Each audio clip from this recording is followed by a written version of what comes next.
what's going on, everybody? My name is Corey Sams. I'm here with Hey Mom, Hey Dad, and today I have two beautiful moms with me, and this is the mom episode, so I'll let you guys go ahead and introduce yourself.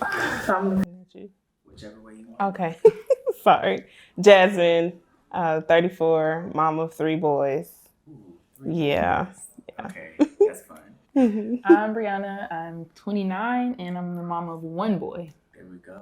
All right. So we have moms of boys now, so what has that been like for you guys raising young men? Whoever said boys are easier, they lied. Really? They're not that easy? No. Why? What makes them harder?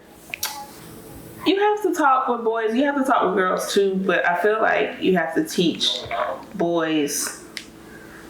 I don't like comparing like parents and girls versus parents and boys because obviously I can't compare parents and girls, but I know that it's a struggle to teach my children how to be decent men, you know, with the help of their father, of course. But I feel like a lot of times people are lazy when it comes to parenting boys. Okay. I'm not a lazy parent. It's a lot of work. Okay.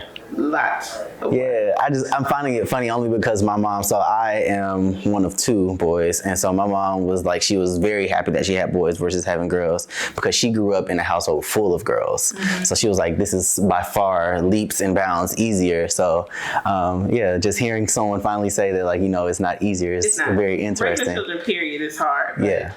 Neither one is easier than the other, in my opinion. Okay. So what are those conversations like? I'm sorry. Yeah. You mean like when people approach me, like when I tell them I have 3 boys? Yeah. Oh, oh my God, aren't you blessed? I'm like, yeah, I'm blessed, but they kicking my ass.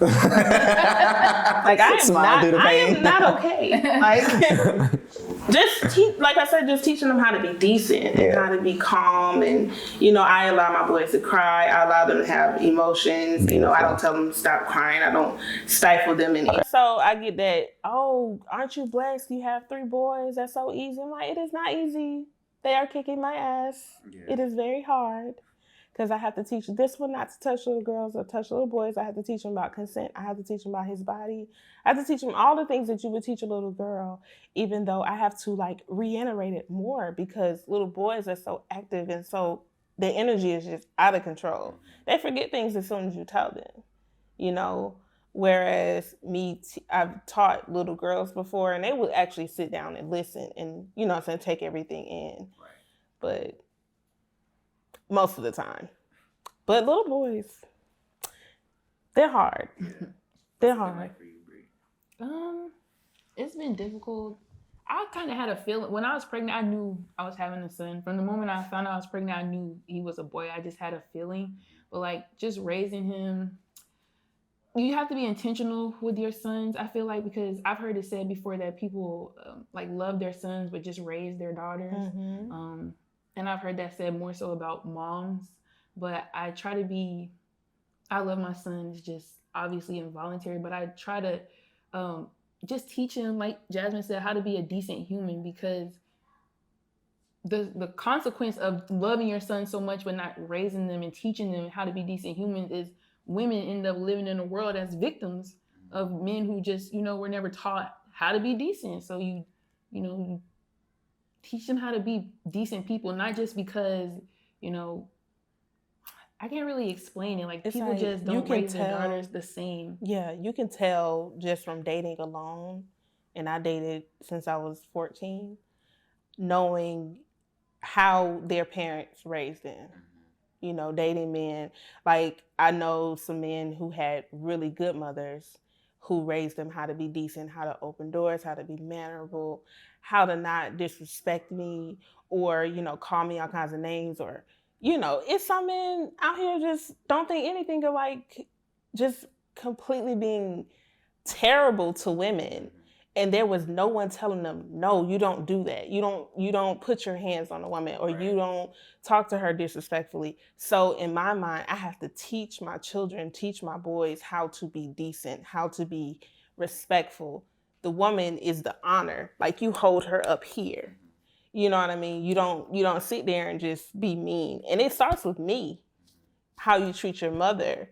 And then you treating your mother decent, you go out and treat other women, you know, the same way, and people in general, but especially women. Yeah. I don't know. Not to interrupt, but I don't know if I agree that treating your mother a certain way It's a limit. sets the tone for how you go out and treat women, because I have, like, men say, oh, well, I didn't know how to treat a woman until I had a daughter, or, Yeah. you know, Yeah, what that's if the that was other your end of mom, it. or what if that was your sister? It's not really about the gender of the person or the sex of the person. Is that they're a person. Mm-hmm. So, like, I how you agree. treat your mother is not a precursor for how you treat me.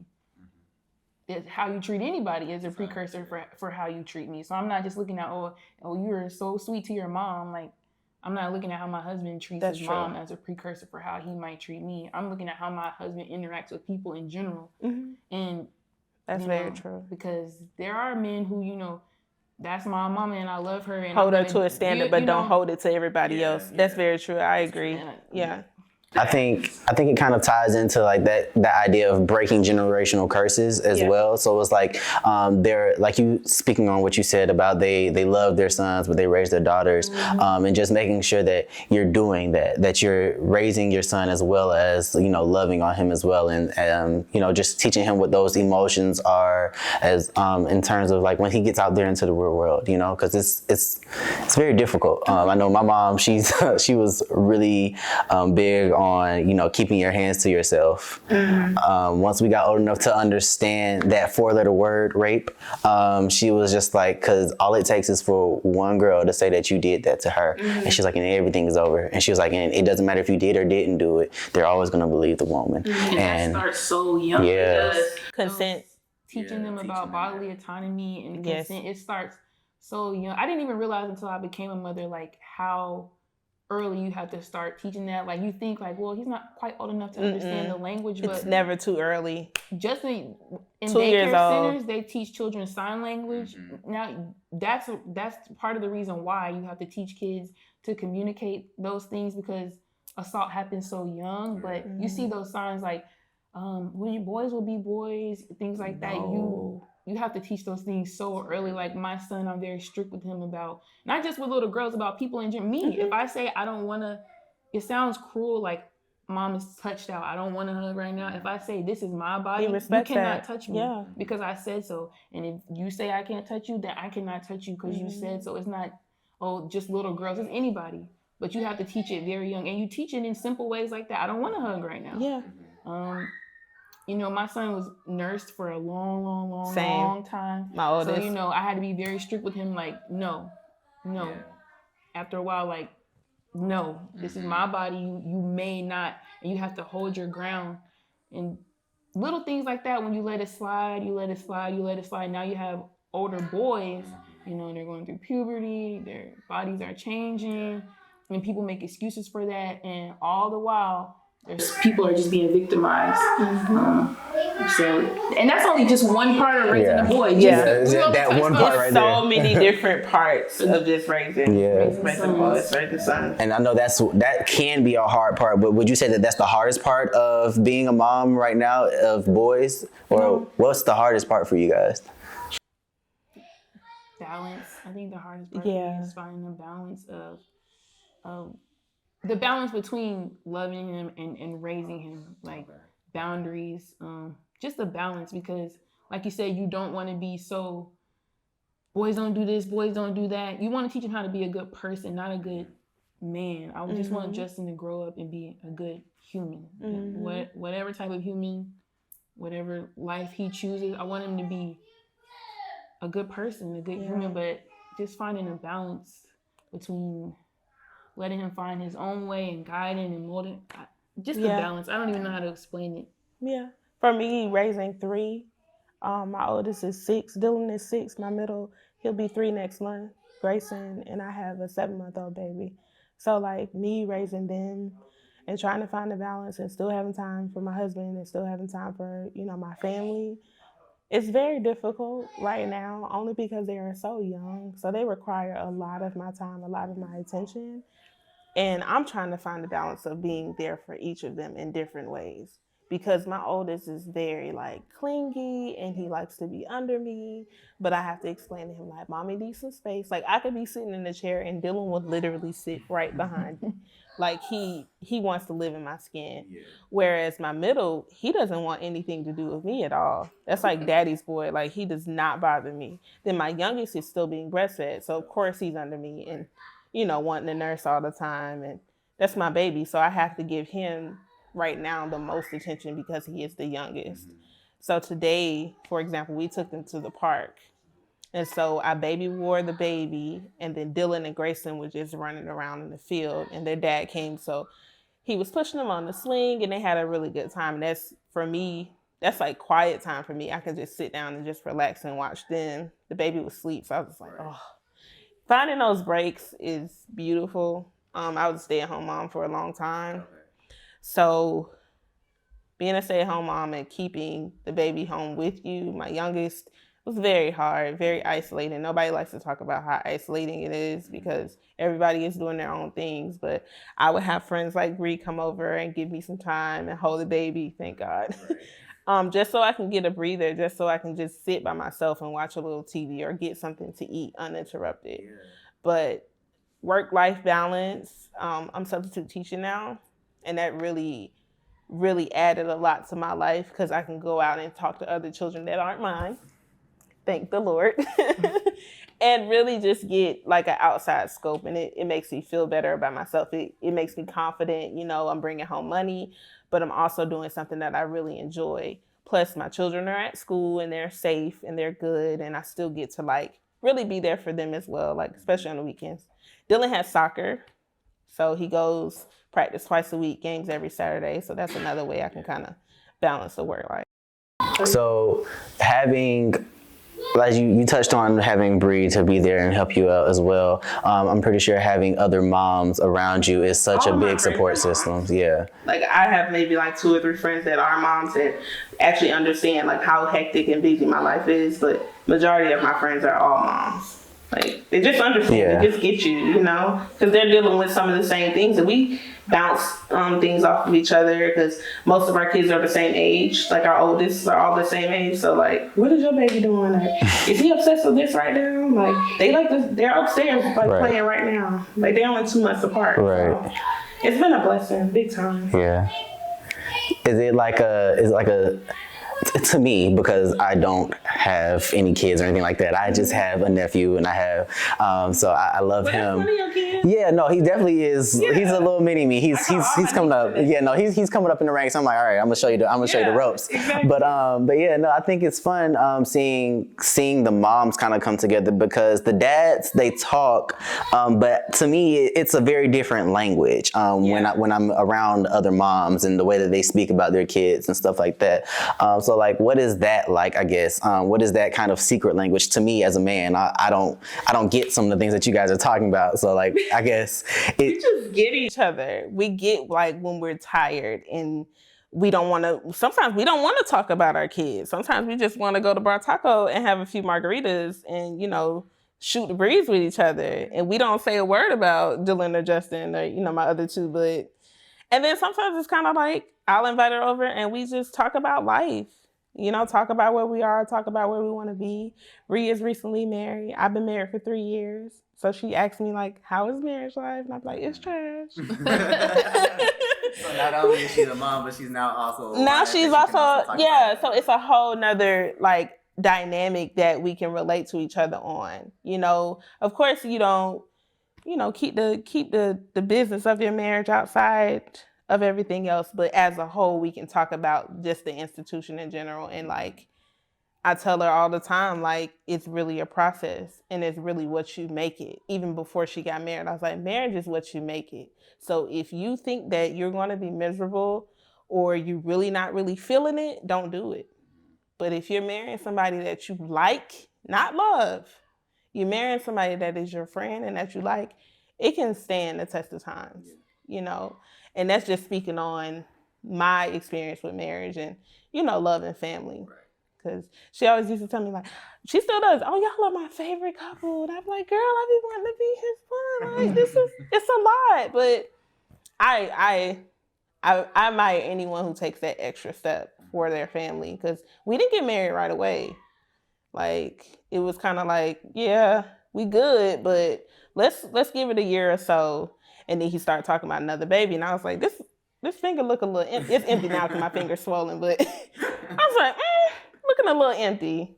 And she was there when he proposed. So he's like, oh, snap, okay. Yeah, So what's it been beautiful. like watching your husbands be parents? Like, Brie, what's that been like? My husband is not my son's biological dad. So my son was 2 when my husband and I started dating. That's how. So my husband is a bonus dad, and I think just watching him like step into that role, because it's scary at first. Like when you first of all navigating dating somebody when you already have a child is scary. And my son's biological dad is like a 100% present father. So it wasn't even like, well, he doesn't have a dad. Like, so I'm looking for, a father figure for my son. Like our relationship just didn't pan out. Right. So, but he still remained a father. So I was like a little nervous about dating and like bringing somebody around my son and like, but just watching Chance, he just kind of stepped into the role effortlessly. It wasn't like he was trying to force himself. It's very natural. Any way. His relationship with my son just formed naturally. And the one point that I made sure to iterate though with him, like, if you want to be with me and you want to marry me, you 100% understand that you are a parent now. Like all the responsibilities that I have as a parent, you have when you decide to marry me. In the same way I expect you to take care of me, I expect you to take care of my son. I need you to know that, understand that, and live that, like, from now on. And,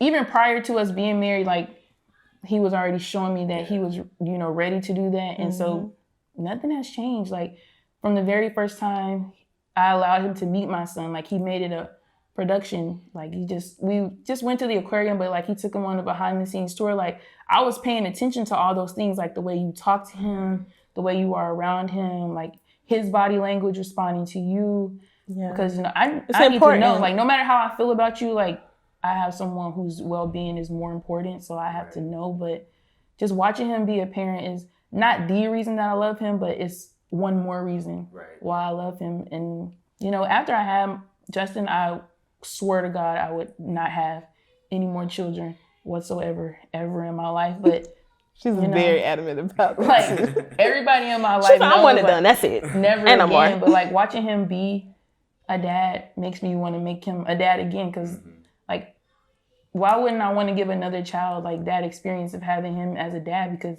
my son loves him. And, like, eventually there's going to be a time when my son won't even remember a time that Mr. Howard wasn't a part of his life, because my son was only 2 when they met. So, I love watching him be a dad. My son's biological dad, I love watching him be his dad because, they're both really amazing dads. Like, I'm proud of the co-parenting relationship that we have, and I'm proud of the relationship that my husband and I have as, parenting partners. So that's been really good, like a blessing, one thing, that I can be grateful for, because that's not always. Yeah, that's gorgeous. I love that. Like, that just, I'm just sitting here like, oh my gosh. Great. Yeah. And then for you? Oh, Lord. I really enjoy watching him be a dad. He parents like 100% differently than I do. I always say he's a disciplinarian. And I know he gets that from his upbringing. So I have to kind of draw back on him disciplining children. I try to like edge him to teach him like different ways that I would handle a situation. But I'm starting to kind of back off of that because he's a parent too. I used to be like, my son. I'd be like, no, it's his son too. Let me say our son, Yeah. But it's like, I carried him for 10 months, and I'm just like, it's my baby. He'd be like, well, it's my baby too. Like, I had a lot to do with that as well. Yeah. So I had to kind of put in my head, like, don't be so selfish, Jasmine. Like, he wants to be here. He is obviously here. He's the best dad. Dre is really like a model father. He's 100% there, 100% present for his children every step of the way. If things that he's uncomfortable with, I'm like, bro, you just gonna have to suck it up because I have to do it too. Like, it's little things like he didn't know when the baby was young that he has to do a rectal thermometer for, teething and stuff like that. And he was like, I'm like, well, you need to get comfortable because I have to do it as well. So he doesn't complain about it anymore because he saw how upset I got the first time. But watching him be a father is very foreign to me. I was raised by a single mother. Okay. So, like, there was no father present in my household. My mom did it on purpose because she was one of them parents, like, your dad not here, so nobody's going to be around y'all. Yeah, so it was cool because she was just so... I understand now as a parent why she was so overprotective of us, and it's okay. It was fine because we obviously turned out pretty good. But to watch my husband be a father to his children, it's very foreign. Like, some things I don't really understand because I didn't have the father. Not saying that, my life is any less without him, of course, but I just like to watch it. It's beautiful, like how their relationship, like my middle is like really close to him. Like, he comes to the door, his whole face just like, it's daddy is home, mommy. And Dylan is like, I always be like, that's my baby. So he's really under me all the time. And then the youngest don't care as long as you got some milk. He's just like, is that my bottle? Right. But watching him be a disciplinarian gets difficult sometimes. Watching him be just a open and present father is great.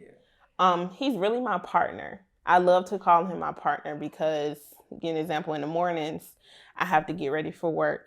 So he gets the boys up, I pick out their clothes, he gets them dressed, he brushes their teeth, he gets them in the car, takes them to daycare. I leave for work, I pick them up. So it's really like a trade-off, right? And the weekends, he gets them up for soccer, he gets his clothes together, and then most of the time, he handles the cooking. I don't cook. I haven't cooked in 5 years because he handles, like, he really enjoys cooking. He loves making drinks and stuff like that. He likes to serve. Like, he's a big time server. So I just be like, oh, you go ahead. It's very important. Yeah. I know, like, growing up. So I had both my parents present, and it would just be interesting, like going to school and stuff like that, and hearing them always say stuff like, take this home, make sure mom sees this.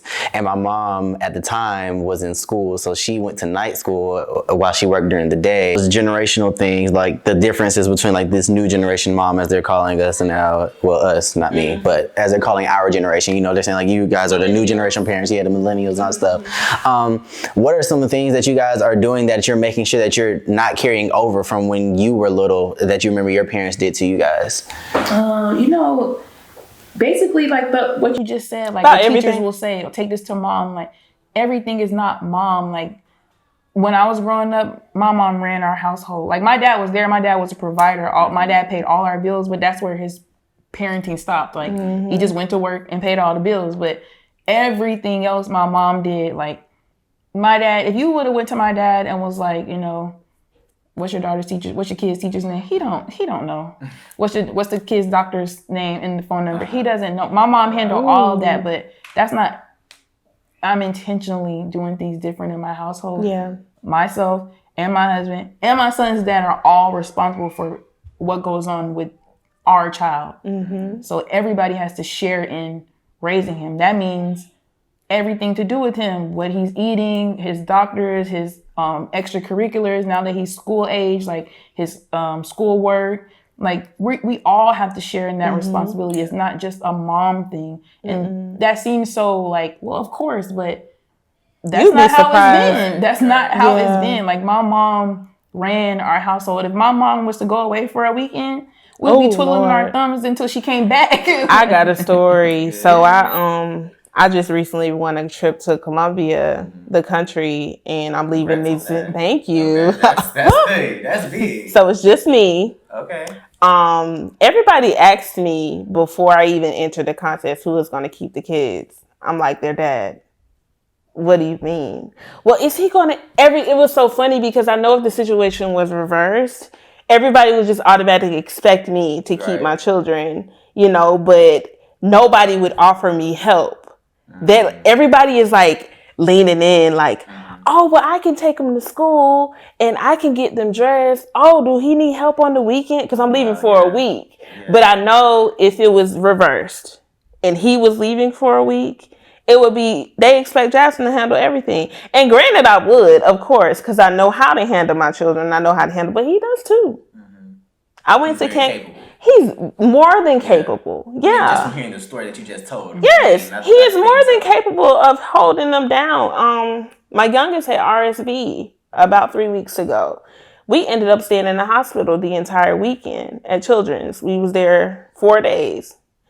And so Dad had to step up and handle the oldest two. And I said, think about how hard it would have been had you had all 3 of them by yourself. He was like, Jasmine, he knew how hard it was. But for him to be dad just and dad only, he's like, how do you even get things done around the house and take care of the kids for a long time? Remember, I told you I was not a single mom, but stay-at-home mom for a long time. And I had to have all of that on me. So some days he would come home and just like look at me crazy because the house would be a mess, nothing would be cooked, you know. I just be sitting on the couch, like on the verge of tears because my kids have ran me crazy all day long. Yeah, I mean, kids with an S. But now, he don't give me that look no more. He be like, look, I get it. Give me the baby. Like, he'll come to the door. Like, I'll be like this at the door. Like, when he comes in with the baby, I'm going to the bathroom. So Grayson will sit on the counter and watch Daddy cook. So I'm just like, this is important because when you get older and you're no longer living with us, you'll learn how to make yourself breakfast. You'll know how to make breakfast. You'll know how to do pancakes and eggs and grits and all the stuff that you like to eat. Even down to like putting chicken nuggets in the air fryer. Like we teach them how to do little things like that. Yeah, because I'm a chicken nugget mom. Big time.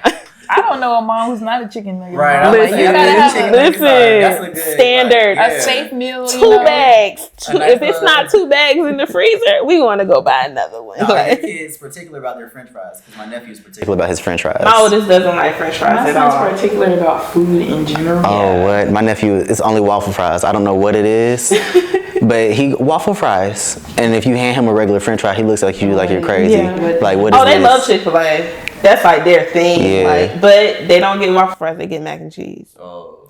Yeah. So if it's not mac and cheese, they're not eating it.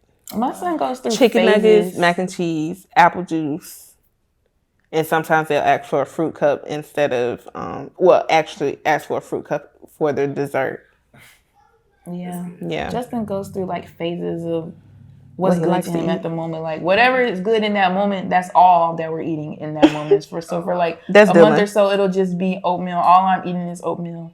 And then oatmeal is the worst thing I ever had in my life. I don't want anymore. I'm on to mac and cheese. And now I'm on to something different. He's very strange. Yeah. So, what has been some of you guys' proudest moments as being moms? When they were born. Yeah. I had 2 water births. And I had a very chaotic She had natural deliveries. I don't every time. live that life. Yeah.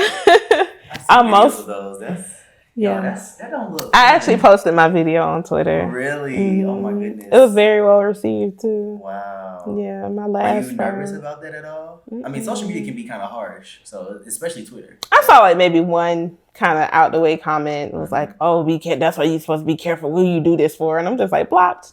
Yeah. Like, I don't need that negativity. Everybody else is being so sweet and so nice. And it's very PG. You couldn't see anything, but I just want to like show people how like not scary it could be. You know, it's a miracle. Yeah. You know, of life. So I just gave everybody like a sneak peek of like the things that I was interested in doing and show that it could be safe because I had all my births in the hospital. Okay. So yeah, but my proudest moment with them was it was definitely the day that they were born. Yeah. My proudest moments, I think my proudest moments are just, you know, when the work that I'm doing, when it shows up in him and it reflects like watching him grow and him repeating back to me the things that I taught him. Same. Or like the time that I've spent like trying to drive home a point and I'm thinking like, it's not clicking, like what's not clicks. working. But They're then listening. out of nowhere, like I'll hear it. And I'm like, okay, like I'm doing something, it's working. Right. So I guess my proudest moments is just like watching him grow, like watching him knowing grow, that your watching him develop. parenting is working for sure. So I like to sleep in on the weekends. And I remember hearing Dylan, he wanted something out of the kitchen and he went to Daddy. And he was like, Daddy, can you open this for me? And he was like, why didn't you ask Mommy? He was in the kitchen cooking, so he really didn't have any free hands. He's like, Mommy is resting. He said, so you need to open it for me. And Drake was just like, But I was like, I was in the bed, I was up and I heard him. I was like, no, that's right. Tell him. So I really like that. He another incident with Dylan. I have this no gun rule in my house. I don't care if it's a toy gun, it's a whatever. It's just no guns at all. Period. One of his uncles bought him a gun for Christmas. It was a little Nerf gun. He looked at the gun and said, "Mommy said no guns," and he gave it back to him. Was like, "No, thank you, Uncle." Oh, wow. And his uncle was like, "I was like, I mean." It's a rule. I'm sorry. The rules are the rules. And Dylan was like, I ain't gonna even touch it. Like, he backed up and was like, Mommy said no guns. Wow. Yeah. So I repeat myself a lot, but he listened. Yeah. Definitely listen. Especially because guns, cars, stuff like that. Little like that's boys, that's something that's kind of it's normal, I guess you can say. But yeah, so I guess on the opposite side of like you guys having those proud moments, has there been any disappointments or any kind of moments where you've been angry with them, and like what has that been like for you? It's very difficult for me to be angry with any of my children. But I really hate when they fight. I really hate when Dylan and Grayson, they're close in age, they're 3 years apart. But Grayson, he knows how to push Dylan's buttons and vice versa. And I really don't want them to be violent. He'll fight him, and I know that like boys will be boys, but I don't want to get to that point where like I'm steadily pulling them off each other. I know what disappoint. I feel disappointed in my son, but it makes me disappointed in myself because I'm like, that's something that I didn't teach him well enough. He's a really, really sore loser, and so we put him in soccer recently. Oh Lord! And like, he was doing so good, but when he's doing really well, obviously he's like, I love soccer, I want to go back, like, but he doesn't know how to lose, and like, he had a whole meltdown on Trophy Day because they lost, and like he wouldn't get back in the game, like. And I'm thinking, like, I was telling him, I'm very disappointed in how you're acting, but really, I was upset with myself because I'm like, I haven't done a good enough job of teaching my son, how to lose. Like, how to be, good. And you can't blame everything on, he's the only child, because that's like my number one thing is saying, like, he's the only child. Justin is the center of everyone's universe everywhere he is because he's the only child everywhere he goes, but that's not an excuse. You have to teach him how to socialize and how to lose. And so that really disappointed me. But that was more, I was disappointed in my parenting at that moment. So that's something we have to, just work on. Yeah, I guess. Because it was terrible. It was horrible. He's like, I hate soccer. I will never play again. I hate all these kids. Everybody's cheating. Justin! Like, oh my God. It was so bad. It was so bad. It was so embarrassing. Right, the drama. Oh my goodness. On Trophy Day, really the last game in the season, he's like, everyone is cheating. Wow. Everyone is cheating. I would never play this game again. I was like, okay. Justin, sir. That is hilarious. Chances like everybody's calling him like, Justin. He's like, he was spazzing out. Oh my God. Then I'm on Instagram like posting his trophy. Like none of this ever happened. It's so embarrassing. This did not happen today. It's so embarrassing. That is hilarious. So, last question that I have for you guys, for my mothers here, is describe actually it's two questions. This would be a two thing. But if you could describe what your relationship is like with your sons using one word. Well, with each of them? Oh yeah, because you definitely have multiple. Okay. So, would that be cheating? No, I don't think so. Yeah, just describe your relationship with each of your children in one word. So okay, with Dylan,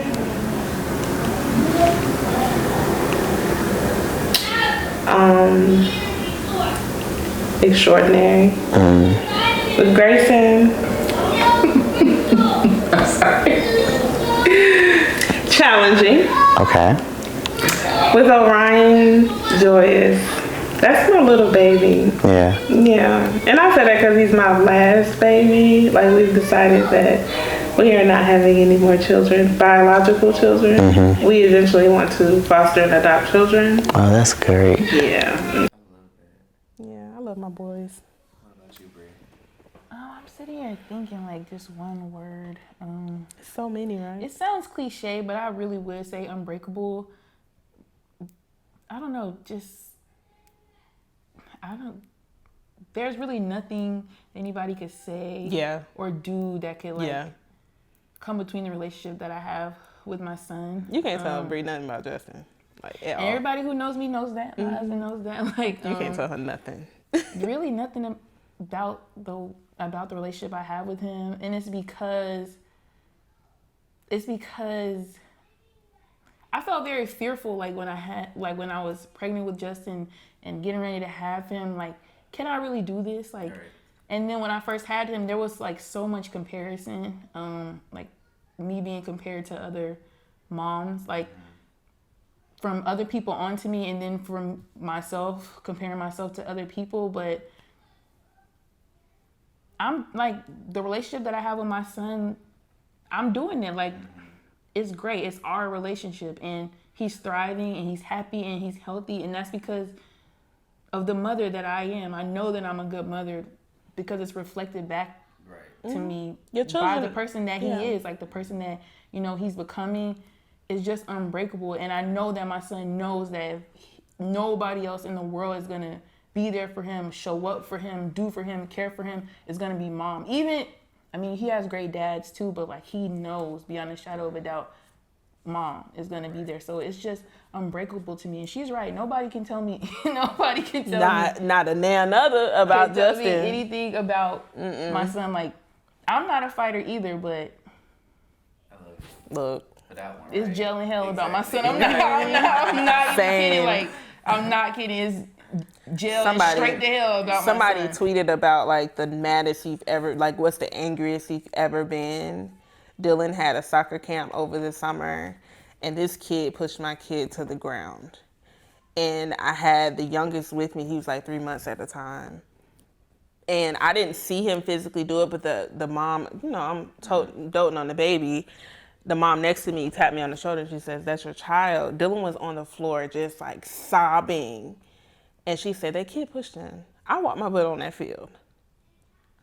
And I was so angry. I felt myself like almost blacking out how angry I was, because he doesn't, if you ever meet Dylan, he doesn't bother anybody. He's the sweetest kid. Like, you would never think that he would be violent or put his, you know, not keeping his hands to himself. But the love I have for him, I really was ready to just go to bat. Just like, I was going to punch a kid that day.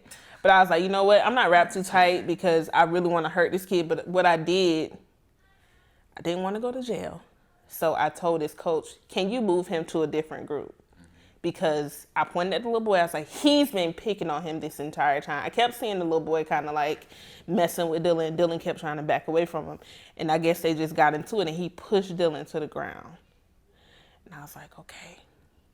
Walking on the field, I said, "Can you move him?"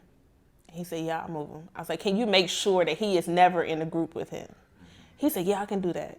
And I never saw that little boy again, thank God. Probably for the best. Yes, for sure. Absolutely. For sure. Well, I love that. And then I like to end these types of things on a high note, of course, as always. And for this high note, I want you guys to just give one piece of advice to moms that are out there that might be either going to get a loan or that are expecting or anything like that. But what is a piece of advice that you have for them? I have so much advice, but I'm just going to say, where's the camera? Where's the camera? That one. Stay off Facebook mom groups. Do not join them. They are not beneficial to you. I do not care if it's a breastfeeding group. I do not care if it's a first-time moms group. I do not care if it's a married moms group, a single moms group. Stay off of the mom groups, please. Well, I don't really have any advice because I don't think